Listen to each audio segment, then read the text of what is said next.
He asked if I was happy, and I didn't know how to answer, not because the answer was complicated, but because I hadn't thought to ask myself that question in years.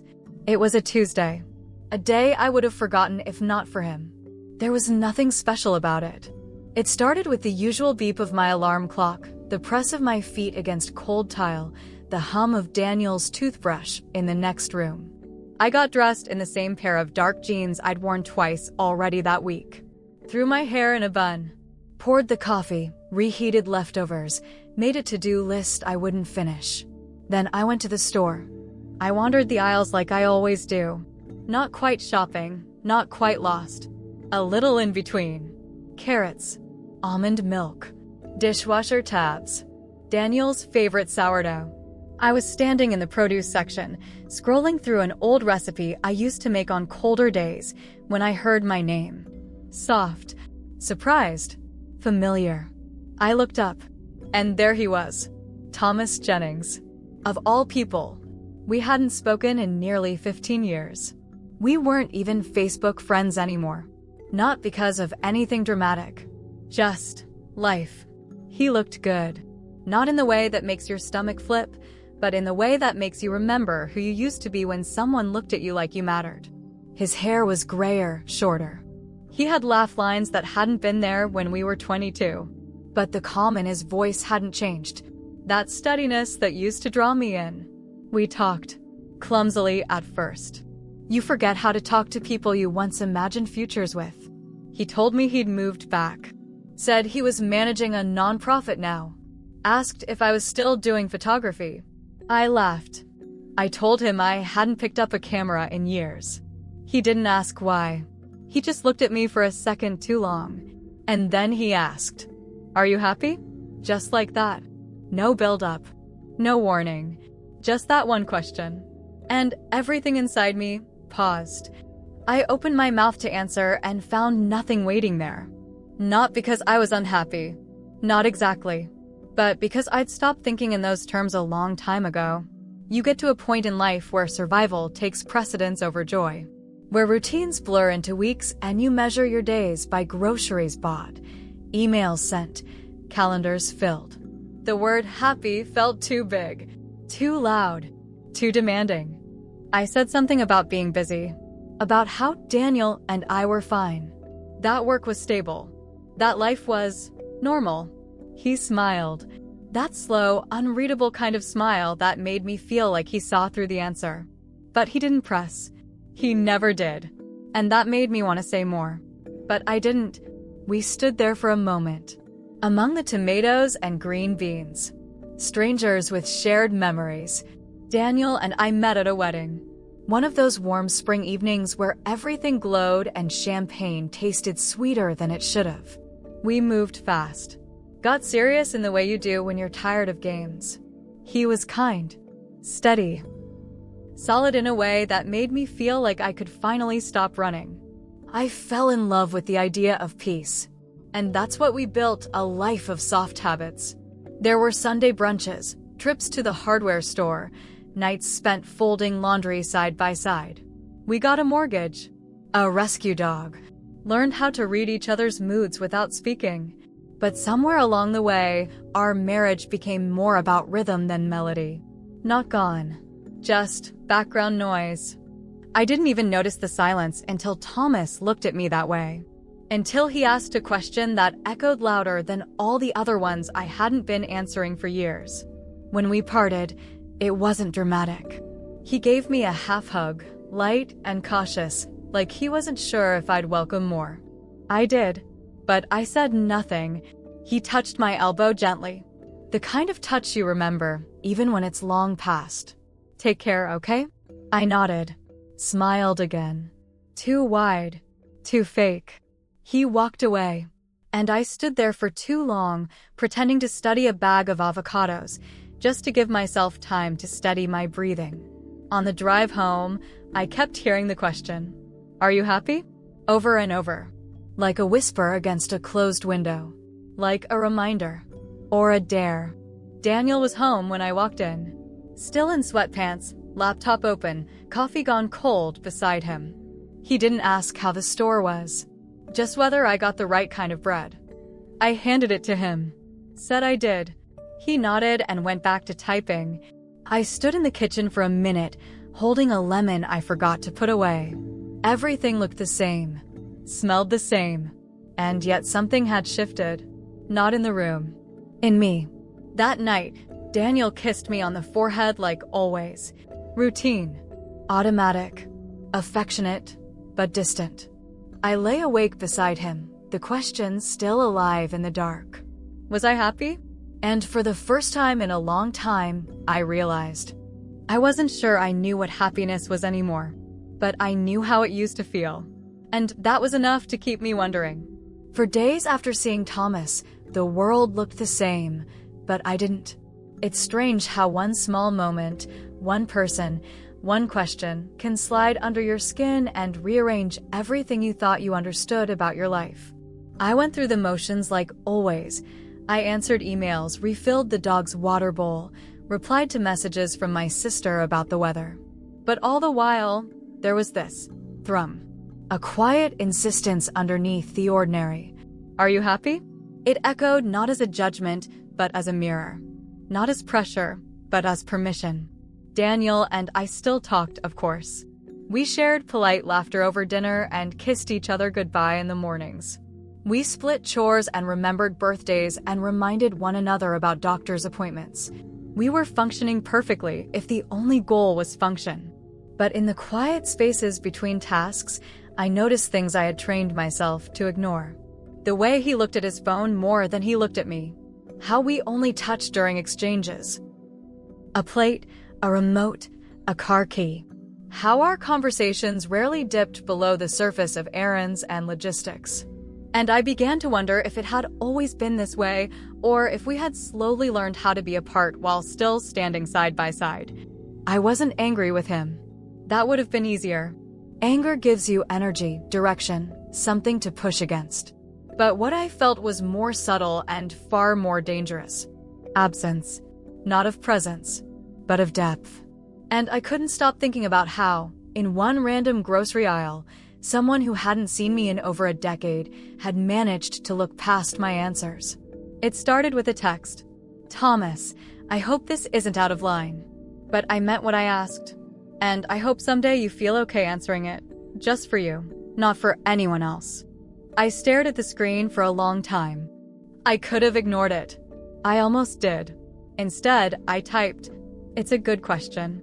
I've been thinking about it more than I expected to." He didn't reply right away. And I didn't expect him to. But when he did, hours later, it wasn't flirtation. It wasn't suggestion. It was something gentler. Sometimes all it takes is one honest question to make a person start listening to their own silence. That message stayed with me. It changed how I moved through my days. I noticed things: the weight of my wedding ring, the sound of silence when Daniel wasn't home, the way my reflection looked when I wasn't smiling on purpose. I pulled out the old leather-bound journal from the back of the bookshelf, something I hadn't opened since before Daniel and I were married. Its pages were yellowed, its spine cracked, and the pen I used bled slightly at the corners. But writing, it brought something back. Not answers. Not yet. But presence. I wrote about the way Thomas had said my name. About the way my chest tightened when I thought about the question. About how Daniel had stopped asking anything that didn't begin with "can you" or "did you." The more I wrote, the more I realized I had been living in an outline of myself, sketches filled in with obligations and familiarity, but missing the color of wonder, of curiosity, of possibility. And with every page, I began to feel something I hadn't felt in a long time. Restless. Not with Daniel, but with the version of myself I had settled into. It was a Friday afternoon when I saw Thomas again. I was leaving a small bookstore downtown, one I hadn't visited in years, when I spotted him sitting at the cafe next door, typing on his laptop with a cup of something dark and steaming beside him. I almost turned around, but he looked up. And just like before, there was no invitation in his expression, just awareness. I walked over, sat down. We didn't hug. We talked about books, about travel, about how much we'd changed and how much we hadn't. There was a comfort in it, a rhythm I didn't know I missed until it found me again. At one point, he asked what I'd been reading lately. I hesitated. Then I said, "My old journals." He smiled. "That's real reading." And I laughed. A real one. The kind that surprised even me. We didn't talk about Daniel. He didn't ask. I didn't offer. But when I stood to leave, he said quietly, "You still have that light in you. It's just waiting." I walked away with trembling hands and the sense that someone had just knocked gently on a door I hadn't realized I'd shut. At home, everything was where I left it. The dishes were done. Daniel was watching a show. The dog greeted me like I'd been gone for years. Nothing was different. And yet, everything was. Because now I was paying attention. To myself. To my questions. To the ways I had shrunk to fit a life that, while stable and safe, no longer felt fully mine. I wasn't planning anything. I wasn't chasing anyone. I wasn't even thinking about Thomas in the way someone might think of an alternative. But I was thinking about the woman I used to be. The one who took photographs of strangers in the rain.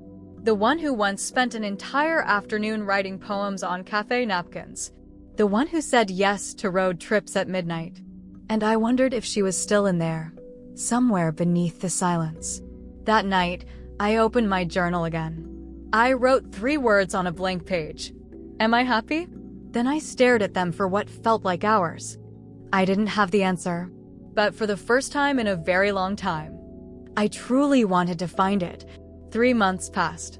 Not quickly, not slowly, just steadily, like water over stone, quietly wearing away the surface of everything I thought was permanent. The question Thomas asked me that day didn't fade. If anything, it bloomed. It rooted itself in me, quietly expanding through small cracks I hadn't noticed before. Each routine, each moment of stillness, became an echo of that one sentence. Am I happy? And the more I tried to ignore it, the louder it became, not in volume, but in presence. It was with me when I picked out groceries, when I folded laundry, when I stared at Daniel from across the room and felt the quiet weight of years pressed between us. I began to realize that I wasn't looking for a different life. I was looking for myself in the one I already had. Daniel noticed, in his own way. He started asking if I was okay more often, offering to help with dinner, leaving little notes in the fridge again, the kind he used to write when we were first married. I appreciated it. I truly did. But part of me wondered, was he doing it because he felt me drifting? Or because he genuinely missed the parts of me I hadn't shown in so long? One night, he surprised me with tickets to a jazz concert. He knew I loved jazz even though he didn't. We dressed up, sat shoulder to shoulder in the 3rd row, and listened to music that used to feel like oxygen to me. I watched the saxophonist's fingers move like they were sculpting wind. I closed my eyes and let the notes wash over me. For a moment, I felt a flicker of something old and tender stir within me. But when I opened my eyes and looked at Daniel, he was checking his phone. Not out of cruelty, just habit. And I felt that flicker dim again. I kept writing, every morning before Daniel woke up. Sometimes in bed, sometimes at the kitchen table, always with a quiet cup of tea and a soft light pouring through the curtains. The pages filled with confessions I couldn't speak aloud. Things like, I miss laughing so hard I lose my breath. I don't remember the last time I danced without music. Sometimes I wonder if I chose comfort over curiosity. And slowly, gently, the shape of what I wanted began to emerge, not in grand declarations, but in tiny, aching truths. I didn't want to leave Daniel, but I also didn't want to keep disappearing inside a life that had grown too small for the woman I was becoming. One morning, I wrote a letter to Thomas. I didn't send it. I never meant to, but I needed to write it. You asked if I was happy, and the answer is, I'm starting to be. Not in the old way. Not in the way I used to define happiness, but in this quiet, steady kind of becoming. I think you reminded me of a version of myself I thought I had to give up. And maybe I don't have to give her up. Maybe I just have to let her grow with me.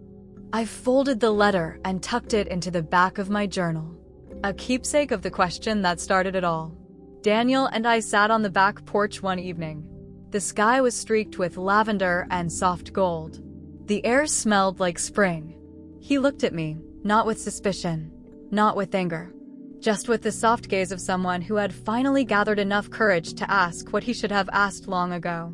Are you happy? I didn't rush to answer. I looked at my hands, at the trees, at the space between us, and I said, I'm learning how to be. He nodded, slowly, thoughtfully, and then he said, so am I. There were no promises made that night. No dramatic resolutions. No fireworks. Just two people, side by side, willing to sit in the uncertainty together. And for the first time in a long time, that was enough. I didn't leave. I didn't run. But I did begin. I signed up for a photography class at the local community center. I bought a new journal, this one bound in soft blue leather. I told Daniel I wanted to take one weekend a month just for myself, to visit a museum, or go on a hike, or sit in a cafe with a book and no schedule. He said okay, not just with his words, but with his eyes. And little by little, the space between us became something we could fill, not with old habits, but with new ones. I don't know if we'll stay together forever, but I know we're both trying now, not just to be partners, but to be people again. Whole people. And I know that whatever comes next, I won't lose myself again. Because he asked if I was happy, and I didn't know how to answer. But now I do. I'm on my way.